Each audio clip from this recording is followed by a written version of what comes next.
जी।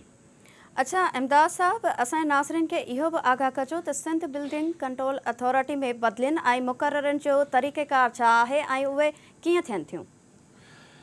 Building control authority जीअं KBCA मां SBCA ठहियो, जंहिंखे असां सिंध बिल्डिंग कंट्रोल अथॉरिटी, जंहिंखे असां मुख़्तसर तौर ते SBCA चऊं था, त हिन में को बदिलियुनि जो मुक़ररनि जो तरक़ियुनि जो को बि मैकेनिज़म कोन्हे को बि सर्विस रूल्स मौजूदु ई कान्हनि के।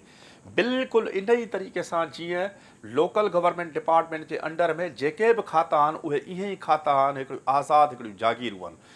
तव्हां सेवन डेवलपमेंट अथॉरिटीअ ते नज़र विझंदो, तव्हां लियारी डेवलपमेंट अथॉरिटीअ ते, तव्हां मली डेवलपमेंट अथॉरिटी, उते को न को साहब तव्हांखे वेठल नज़र ईंदो जेको उन खाते जो मुकमल अच्छे कार्य जो मालिक हूंदो। हिननि जूं जेके पघारूं आहिनि, हिननि जूं जेके मुलाज़िमनि जूं या ऑफिसरनि जूं जेके पघारूं थियूं थियनि, उहे बैंक जे ज़रिए या अकाउंटेंट जनरल ऑफिस जे ज़रिए कोन थियूं थियनि।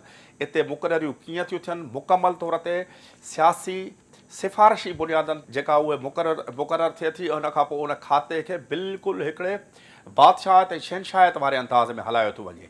बिल्डिंग कंट्रोल अथॉरिटी में हिन महिल ताईं जेके बि मुक़ररियूं थियूं आहिनि उहे सभु जूं सभु कंहिं बि न उन्हनि जो कॾहिं को टेस्ट थी आहे, न कॾहिं उन्हनि जो इंटरव्यू थियो आहे, न सिंध पब्लिक सर्विस कमीशन जे थ्रू या ॿी के टेस्टिंग सर्विस जे ज़रिए उन्हनि खातनि जा इंटरव्यू थिया आहिनि। 4 माण्हू हुन जा रखियल आहिनि, 4 माण्हू हुन जा रखियल आहिनि। हिन खां अॻु में हिकिड़ो काका साहबु हूंदो जेको बिल्डिंग कंट्रोल अथॉरिटी जे अच्छे ई कार्य जो मालिक हूंदो।